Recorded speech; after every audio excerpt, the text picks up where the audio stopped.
laporan keuangan. Pertama, pengertian laporan keuangan. Laporan keuangan merupakan ringkasan dari suatu proses pencatatan yang bersumber dari transaksi-transaksi keuangan yang terjadi selama setahun atau tahun berjalan. Laporan keuangan ini disajikan oleh manajer yang akan digunakan sebagai dasar penilaian atas kinerja perusahaan tersebut dan juga dapat digunakan untuk pihak eksternal. Laporan keuangan menurut para ahli. Menurut Kashmir 2019.27, laporan keuangan adalah laporan yang menunjukkan kondisi keuangan perusahaan pada saat ini atau dalam suatu periode tertentu. Menurut Warner R. Muhardi, laporan keuangan merupakan bahasa bisnis. Di dalam laporan keuangan berisi informasi mengenai kondisi keuangan perusahaan kepada pihak pengguna. Dengan memahami laporan keuangan suatu perusahaan, maka berbagai pihak yang berkepentingan dapat melihat kondisi kesehatan keuangan suatu perusahaan. Menurut Raymond Budiman, laporan keuangan merupakan suatu dokumen yang menggambarkan kondisi keuangan perusahaan dan kinerja perusahaan dalam periode tertentu. Menurut Sutrisno, laporan keuangan adalah hasil akhir dari proses akuntansi yang meliputi dua laporan utama, yakni neraca dan laporan laba rugi. Laporan keuangan disusun dengan maksud untuk menyediakan informasi keuangan suatu perusahaan kepada pihak-pihak yang berkepentingan sehingga dipahami pertimbangan di dalam pembagian keputusan. Selanjutnya yaitu tujuan penyusunan laporan keuangan. Tujuan umum penyusunan laporan keuangan adalah menyajikan informasi yang relevan mengenai posisi keuangan, realisasi anggaran, saldo anggaran lebih, arus kas, hasil operasi, dan perubahan ekuitas suatu entitas pelaporan yang bermanfaat bagi pengguna dalam membuat dan mengevaluasi keputusan mengenai alokasi sumber daya. Selanjutnya yaitu siapa saja yang menggunakan laporan keuangan. Yang menggunakan laporan keuangan ini dibagi atas dua, pengguna internal dan pengguna eksternal. Pengguna internal dibagi menjadi tiga, yaitu yang pertama manajer, yang kedua karyawan, yang ketiga pemilik bisnis. Nah, kita akan membahas yang pertama, yaitu melakukan pengembalian keputusan tersebut membutuhkan pengetahuan rinci tentang keuangan perusahaan. Itu penjelasan dari manajer. Nah, sekarang karyawan membantu mereka menilai apakah perusahaan dalam kondisi baik atau sudah waktunya untuk memperbaiki keadaan. Nah, selanjutnya yaitu pemilik bisnis, mengevaluasi apakah investasi mereka aman dan apakah perusahaan memberikan pengembalian uang yang dapat diterima. Nah, selanjutnya pengguna eksternal. Pada pengguna eksternal ini terbagi lagi atas tiga, yaitu regulator, investor luar, kreditur. Nah, regulator yang dimaksud yaitu jika Anda adalah perusahaan publik, Anda harus mengirimkan salinan pernyataan Anda kepada otoritas terkait. Yang kedua yaitu investor luar. Nah, kalau investor luar seperti pemberi pinjaman, pemegang saham, dan modal pentur ingin meninjau pertanyaan Anda sebelum mereka memberi pendanaan kepada Anda. Nah, selanjutnya yaitu kreditur. Jika Anda berhutang uang atau Anda lambat membayar tagihan Anda, kreditur Anda mungkin ingin memeriksa ulang laporan Anda. Nah, sekarang kita maksud pada jenis-jenis laporan keuangan. Jenis-jenis laporan keuangan yang pertama yaitu laporan laba rugi, laporan perubahan modal, laporan neraca, laporan arus kas, dan yang terakhir yaitu catatan atas laporan keuangan. Nah, di sini ada studi kasus. Kita akan membahas studi kasus ini, tapi yang pertama kita membahas dulu apa itu laporan laba rugi. Nah, sekarang laporan laba rugi adalah laporan laporan keuangan yang menunjukkan pendapatan dan pengeluaran perusahaan. Ini juga menunjukkan apakah perusahaan menghasilkan laba atau rugi untuk periode tertentu. Fungsi laporan laba rugi. Laporan laba rugi membantu pemilik bisnis untuk memutuskan apakah mereka dapat menghasilkan laba dengan meningkatkan pendapatan dengan mengurangi biaya atau keduanya. Nah, sekarang jenis laporan laba rugi. Jenis laporan laba rugi tersebut dibagi menjadi dua, yaitu single step dan multiple step. Yang pertama yaitu single step. Format ini memiliki suatu bagian untuk pendapatan dan suatu lagi untuk pengeluaran. Setiap bagian dapat berisi beberapa inti baris. Total pendapatan dan pengeluaran tercantum di akhir masing-masing bagian. Laba bersih dihitung sebagai total pendapatan dikurang total biaya dilaporkan diakhiri laporkan. Single step mengacu pada fakta bahwa hanya diperlukan satu pengurangan untuk menghitung laba bersih. Nah, selanjutnya yaitu multi-step. Laporan laba rugi multi-step atau bertahap disusun menjadi bagian terpisah untuk aktiva operasi dan non-operasional. Setiap bagian mencantumkan pendapatan dan pengeluaran terkait. Laporan laba rugi multi-step juga menyediakan subtotal perantara dalam setiap bagian. Misalnya bagian aktivitas operasi biasanya mencakup subtotal seperti harga pokok penjualan atau HPP dan laba kotor.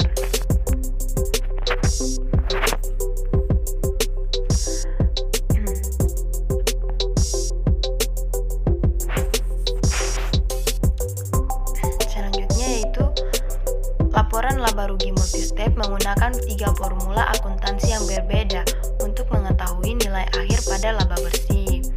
3 formula akuntansi itu adalah sebagai berikut. Laba kotor sama dengan penjualan bersih dikurang biaya barang terjual. Harga pokok penjualan dikurangi dari penjualan bersih ini memberikan laba kotor. Nah, yang kedua yaitu pendataan operasi sama dengan laba kotor kurang beban operasi. Pada biaya operasional dikurangi dari laba kotor ini memberi Anda penghasilan operasional. Nah, ketiga penghasilan bersih. Penghasilan operasi tambah item non-operasi. Pendapatan operasional ditambahkan ke pendapatan non-operasional bersih. Keuntungan beban dan kerugian angka terakhir ini memberikan laba bersih atau rugi bersih bisnis untuk periode laporan. Nah, komponen dalam laporan laba rugi. Yang pertama yaitu pendapatan. Pendapatan adalah hasil dari penjualan barang dan atau jasa laporan laba rugi. Dapat tercantum penjualan kotor bersama dengan pengurangan diskon retur dan tunjangan. Jumlah ini dikurangi dari penjualan kotor untuk menghasilkan total antara yang disebut pendapatan penjualan bersih, pendapatan diri lini. Produk yang berbeda dapat dikelompokkan sebagai item baris terpisah. Yang kedua yaitu beban. Istilah umum untuk biaya yang terjadi selama periode tersebut. Seringkali beban dikelompokkan ke dalam klarifikasi alami seperti harga pokok penjualan, HPP, dan penjualan beban umum dan administrasi. Yang ketiga yaitu HPP. HPP atau harga pokok penjualan mewakili biaya langsung untuk membuat atau memperoleh produksi yang menghasilkan pendapatan selama periode tertentu. Sebuah organisasi jasa mungkin hanya menyebut ini biaya penjualan karena tidak menjual barang. Yang keempat yaitu biaya. Mencakup semua biaya operasional non-produk termasuk biaya untuk promosikan penjualan dan mengirimkan produk. Mencakup barang seperti sewa gaji, komisi, biaya iklan dan pemasaran, dan biaya pengiriman. Yang kelima yaitu laba kotor. Subtotal perantara dihitung sebagai pendapatan penjualan bersih dikurang HPP. Laba kotor adalah metrik utama yang digunakan untuk penilaian probabilitas dan efisiensi bisnis perusahaan. Yang keenam yaitu pendapatan operasional. Ini adalah subtotal perantara yang dihitung dengan pengurangan semua biaya operasional dari pendapatan penjualan bersih. Hal ini juga dapat dinyatakan sebagai laba kotor dikurangi dengan biaya operasional di luar HPP, seperti penjualan langsung dan tidak langsung, pemasaran biaya umum dan administrasi. Pendapatan operasional juga disebut sebagai pendapatan sebelum bunga dan pajak. Yang ketujuh yaitu laba sebelum pajak. Penghasilan sebelum pajak adalah total pendapatan dikurangi total pengeluaran, tidak termasuk pajak, juga dikenal sebagai laba sebelum pajak.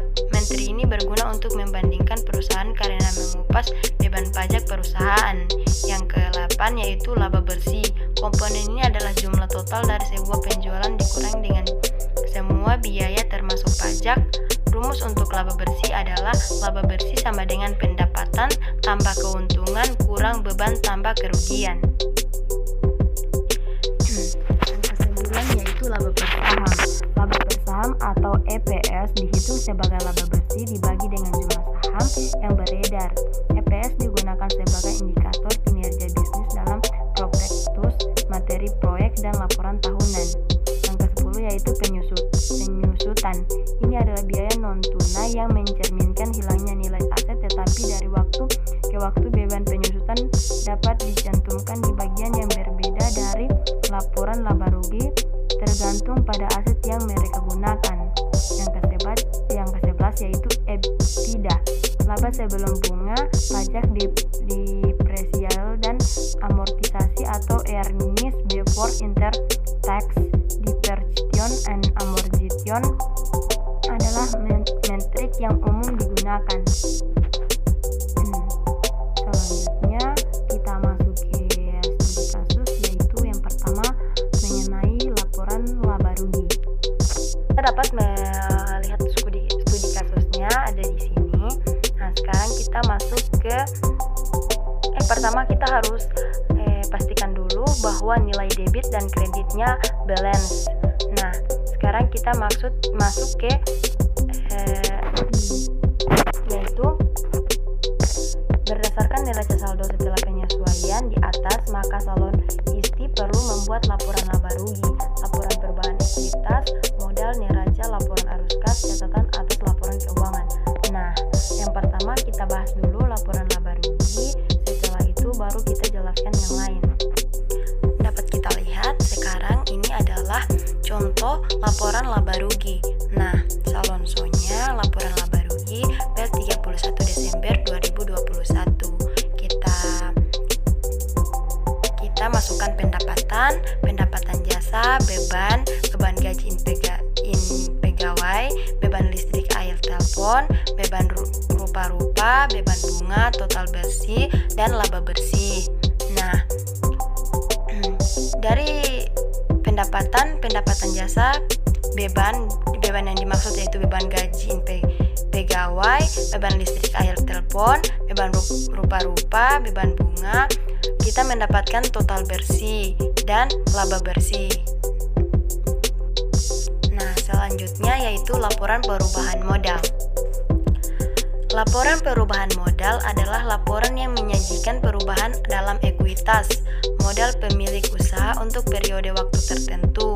Fungsi laporan perubahan modal perusahaan jasa yang paling utama adalah untuk menggambarkan peningkatan atau penurunan aset neto atau kekayaan berisi selama periode pelaporan.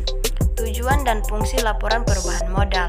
Yang pertama yaitu memberikan informasi yang dapat membantu para investor untuk memperkirakan jumlah waktu serta ketidakpastian atas penerimaan kas atau pembagian dividen di masa depan. Dapat mengetahui modal akhir yang dimiliki perusahaan pada periode tersebut. Memberikan bukti informasi yang dapat dipercaya dari penyebab perubahan ekuitas perubahan dalam suatu periode. Memberikan rangkuman dari sebuah aktiva, pembayaran dan investasi hingga dana yang dihasilkan selama periode akuntansi. Memperbarui dan melengkapi perubahan modal kerja. Komponen dalam laporan perubahan modal yang pertama yaitu saldo pembukuan. Saldo awal tidak disesuaikan sehubungan dengan perubahan kesalahan periode sebelumnya yang diselesaikan pada periode yang ada di hasil dari variasi kebijakan akuntansi yang dilaksanakan sepanjang waktu karena dapat diakses dengan jelas dalam laporan perubahan ekuitas. Yang kedua yaitu hasil variasi kebijakan akuntansi. Ketika variasi dalam strategi akuntansi digunakan dalam retrospeksi, perubahan sangat penting dalam investasi pemegang saham pada awal periode pencatatan relatif untuk menegaskan kembali ekuitas utama dengan jumlah yang akan dicapai jika strategi akuntansi yang berbeda berfungsi. Yang ketiga yaitu pengaruh koreksi kesalahan. Pengaruh koreksi kesalahan periode sebelumnya harus dapat diperoleh secara jelas dalam laporan perubahan ekuitas. Sebagai perubahan terhadap investasi awal, hasil koreksi tidak dapat diambil berbeda dengan saldo awal investasi modal sehingga jumlah yang ada dalam laporan periode yang ada dapat dengan mudah diselesaikan dan diuraikan dari akun keuangan periode sebelumnya. Yang keempat yaitu saldo yang disajikan kembali. Ini menandakan ekuitas yang merupakan karakteristik terhadap pemegang saham pada awal periode relatif setelah perubahan sehubungan dengan variasi strategi akuntansi dan perubahan kesalahan perhitungan periode sebelumnya seperti dijelaskan di atas. Yang kelima yaitu variasi modal saham. Subyek tambahan modal saham sepanjang periode dapat ditambahkan dalam laporan perubahan modal sementara pemulihan saham dapat dikurangi darinya. Hasil dari subyek dan pemulihan saham dapat diakses secara jelas untuk cadangan premi saham dan cadangan modal saham. Yang keenam yaitu dividen. Pembayaran dividen yang dibagikan atau diumumkan sepanjang periode waktu dapat dikurangi dari ekuitas pemegang saham karena menandakan penyerahan modal yang dirinci oleh pemegang saham. Yang ketujuh yaitu rugi. Keuntungan untuk periode tersebut ini menandakan keuntungan atau kerugian yang ditandai dengan pemegang saham sepanjang periode waktu seperti yang dinyatakan dalam laporan laba rugi. Nah, yang kedelapan yaitu perubahan revisi cadangan. Revisi laba dan rugi yang didokumentasikan sepanjang periode waktu dapat ditawarkan dalam laporan perubahan modal sejauh mereka diterima selama dari laporan laba rugi. Juga revisi laba dikomentasikan dalam laporan laba rugi karena pengurangan kerugian dari nilai sebelumnya. Yang kesembilan yaitu keuntungan dan kerugian tambahan. Keuntungan dan kerugian lain yang tidak disebutkan dalam laporan laba rugi dapat diakses melalui laporan perubahan ekuitas, misalnya laba rugi aktuaria. Yang ke-10 atau yang terakhir yaitu saldo akhir. Ini menandakan stabilitas investasi ekuitas pemegang saham dengan berakhirnya periode waktu pencatatan seperti yang diungkapkan dalam laporan posisi keuangan. Selanjutnya yaitu rumus penghitung perubahan modal. Rumus untuk laporan perubahan modal meliputi nilai pembukaan dan penutupan ekuitas, laba bersih tahun berjalan, dividen yang dibayarkan, serta perubahan lainnya. Saldo awal modal tambah laba bersih kurang dividen tambah kurang perubahan lainnya sama dengan saldo penutup modal.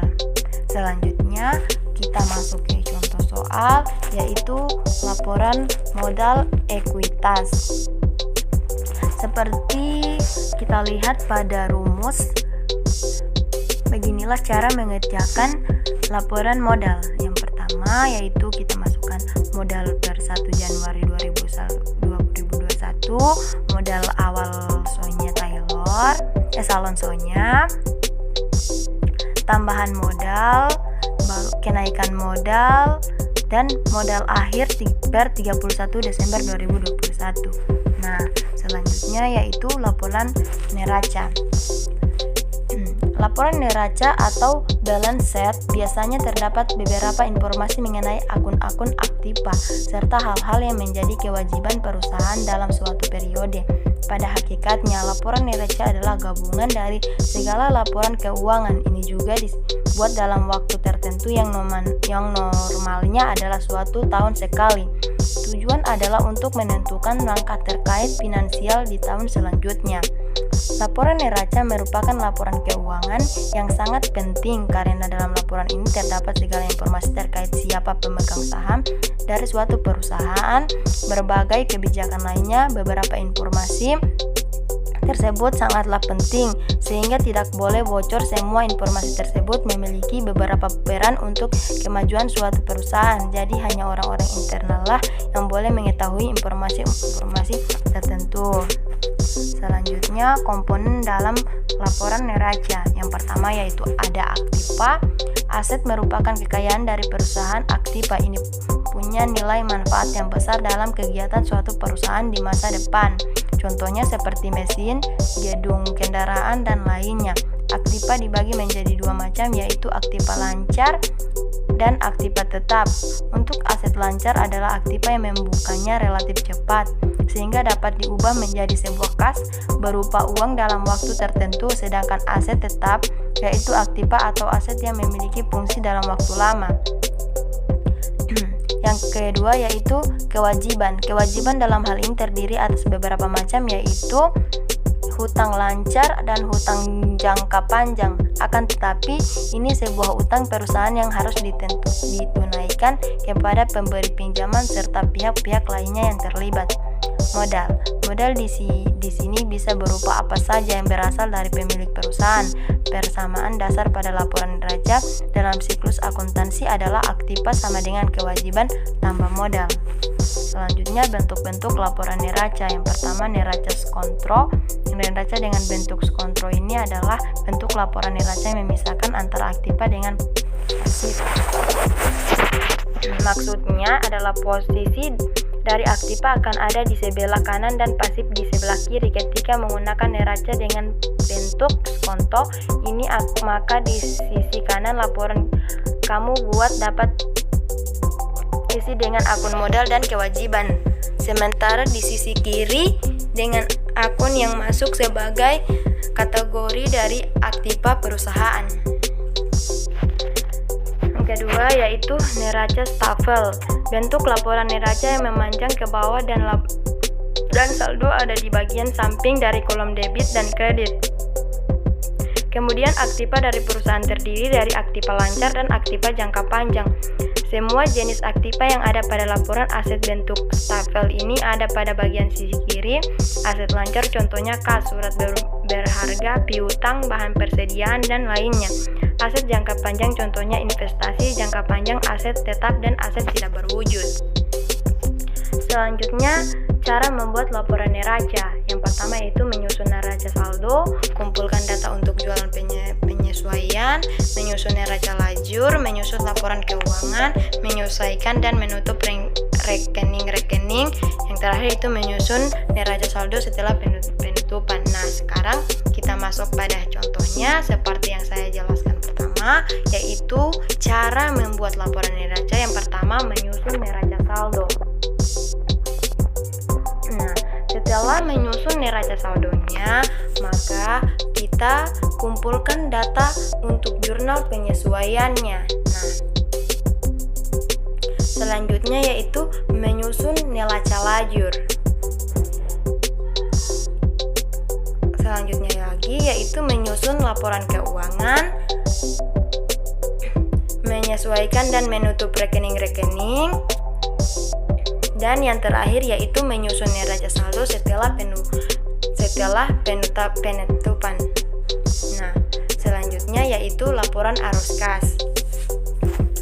Laporan arus kas atau yang bisa disebut dengan cash flow ini sendiri dapat diartikan sebagai catatan keuangan yang berisi informasi tentang pemasukan dan pengeluaran selama satu periode. Laporan arus kas juga harus dibuat oleh akuntan atau bagian finance. Setelah itu diserahkan kepada pihak stakeholder agar ditindaklanjuti untuk memastikan semua pos pengeluaran dan pemasukan berjalan dengan baik.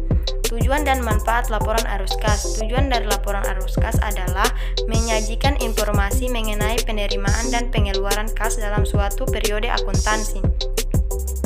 Selain bermanfaat bagi perusahaan, laporan ini juga memiliki manfaat untuk investor, kreditor, dan lainnya. Selanjutnya itu jenis format laporan arus kas. Ada dua cara untuk menyiapkan laporan arus kas, metode langsung dan metode tidak langsung. Metode langsung yaitu arus kas operasi disajikan sebagai daftar arus kas masuk dan keluar. Pada dasarnya metode langsung mengurangi uang yang Anda belanjakan dari uang yang Anda terima. Metode pertama ini menyajikan laporan dari dalam ketiga kelompok penerimaan dan pengeluaran kas, yaitu operasional, investasi, dan pendanaan pembiayaan. Yang kedua yaitu metode tidak langsung. Metode tidak langsung menyajikan arus kas operasi sebagai rekonsiliasi dari laba ke arus kas. Ini berarti bahwa depresiasi diperhitungkan dalam perhitungan Anda, meskipun format laporan arus kas langsung dan tidak langsung memberi Anda hasil akhir yang sama. Penting untuk dicatat bahwa Dewan Standar Akuntansi Internasional menyukai metode langsung karena memberikan informasi yang lebih berguna. Selanjutnya itu arus kas, seharusnya itu komponen laporan arus kas. Yang pertama, arus kas operasional. Yang tidak termasuk dalam arus kas operasional adalah pembayaran utang, pembayaran biaya pegawai, penerimaan bunga, pembayaran pajak, dan pengeluaran lain yang masih relevan. Yang kedua yaitu arus kas pembiayaan. Diartikan sebagai laporan yang terkait dengan aktiva pembiayaan perusahaan, yaitu pengurangan dan penambahan modal pada periode tertentu. Yang ketiga yaitu arus kas investasi. Arus kas ini kembalikan dari arus kas pendanaan, di mana perusahaan justru mengeluarkan anggaran untuk meningkatkan pendapatan. Nah, sekarang kita masuk ke contoh soal, yaitu laporan arus kas.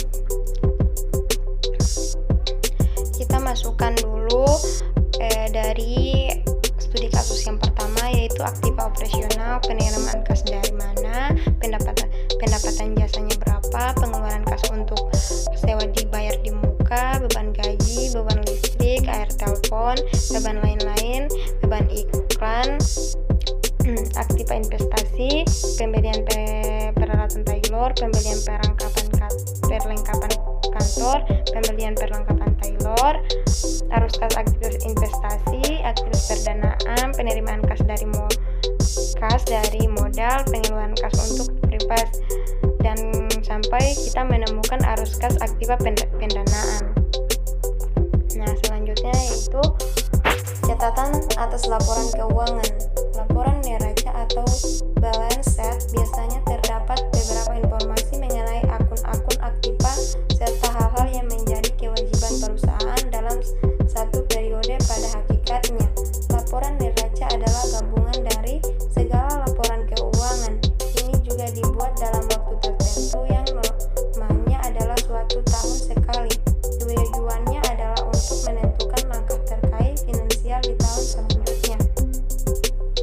Laporan neraca merupakan laporan keuangan yang sangat penting karena dalam laporan ini terdapat segala informasi terkait siapa pemegang saham dari suatu perusahaan, berbagai kebijakan lainnya. Beberapa informasi tersebut sangatlah penting sehingga tidak boleh bocor. Semua informasi tersebut memiliki beberapa peran untuk kemajuan suatu perusahaan. Jadi hanya orang-orang internal lah yang boleh mengetahui informasi-informasi tertentu.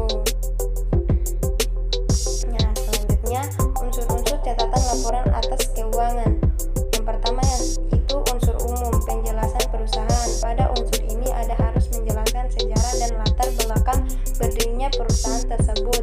Selain itu, Anda juga harus menjelaskan tentang ART, visi misi, status badan hukum, penawaran saham, dan kebijakan lainnya. Kebijakan akuntansi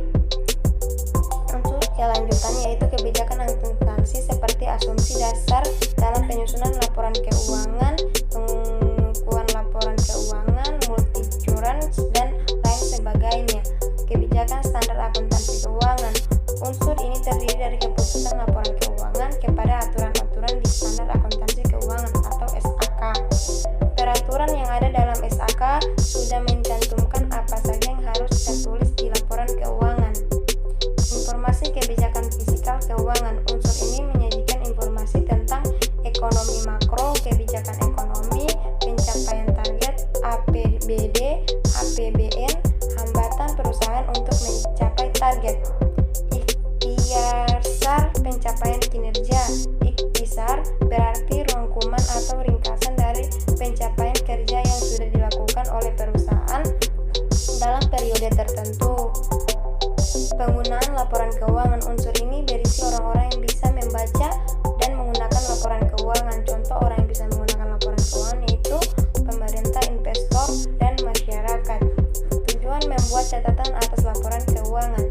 Yang pertama yaitu memberikan informasi sumber daya, memberikan informasi potensi pengalihan, dasar pengambilan keputusan, melaporkan efektivitas dan efisien pengelolaan, meningkatkan pemahaman penggunaan akhir.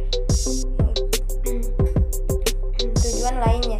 Cara membuat catatan atas laporan keuangan. Yang pertama yaitu perhatikan struktur catatan laporan keuangan CALK. Yang pertama yaitu adalah gambar umum perusahaan. Struktur ini berisi tentang beberapa informasi tentang pendirian perusahaan, nomor dan tanggal akta pendirian. Selain itu, bagian ini juga berisi informasi tentang penawaran umum, efek perusahaan yang berisi tanggal efektif penawaran umum perdana dan jenis jumlah efektif yang ditawarkan. Yang keempat, pencatatan efek perusahaan dan kebijakan perusahaan. Ada juga informasi tentang informasi direksi, komisaris, karyawan, serta struktur perusahaan dan anak perusahaan dalam bagian ini. Penerapan, penyataan, dan interpretasi SAK. Selanjutnya, Anda harus membuat penetapan, penyataan, dan interpretasi SAK yang sesuai dengan aturan yang berlaku pada saat itu. Kebijakan akuntansi penting. Pada bagian catatan informasi ini harus tertulis dasar penyusunan, kepatuhan terhadap SAK, aset-aset piutang, usaha, dan masih banyak lainnya. Informasi tambahan dalam pos yang disajikan. Catatan atas laporan keuangan juga berisi tentang informasi tambahan dalam proses yang sudah disajikan. Nah, ini adalah contoh catatan atas laporan keuangan. Catatan atas laporan keuangan berisi metode akuntansi. Metode akuntansi yang digunakan adalah menggunakan cashback. Standar akuntansi yang digunakan adalah standar akuntansi keuangan tanpa entitas publik. Kas dan serta kas perusahaan meliputi kas tunai dan kas yang ada di bank perusahaan. Piutang usaha adalah kumpulan dan transaksi atau aktiva operasional perusahaan berupa penjualan persediaan yang dilakukan dengan memberikan termin pembayaran. Perlengkapan adalah kumpulan harta berwujud perusahaan yang memiliki sifat lancar dan memiliki bentuk dan manfaat yang dapat habis dalam memenuhi kebutuhan operasional perusahaan. Hutang usaha. Hutang usaha adalah kumpulan transaksi atau aktiva operasional perusahaan berupa pembelian persediaan yang dilakukan dengan pendapatan termin pembayaran baik dengan cara melakukan pengajian atau keistimewaan yang diberikan oleh supplier.